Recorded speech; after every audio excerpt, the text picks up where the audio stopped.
तर मंडळी इथे मी घेतलं एक भांडं, त्याच्यामध्ये मी शेव मुमरा ॲड केला आहे। त्याच्यामध्ये आपण पंजाबी तडका चकली ॲड करून घेणार आहे।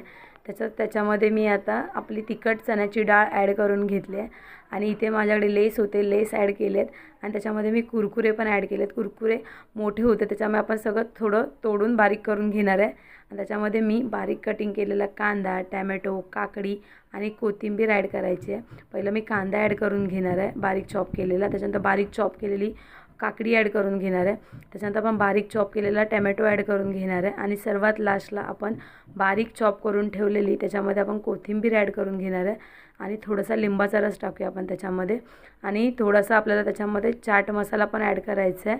तर थोडासा मी चाट मसाला पण ॲड करणार आहे आणि व्यवस्थित असं मिक्स करून घ्यायचं आहे।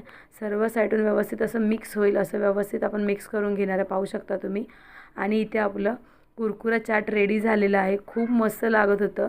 तुम्हाला माझी रेसिपी कशी वाटते नक्की कमेंटमध्ये सांगा आणि रेसिपी आवडली असेल तर लाईक शेअर सबस्क्राईब करा। धन्यवाद।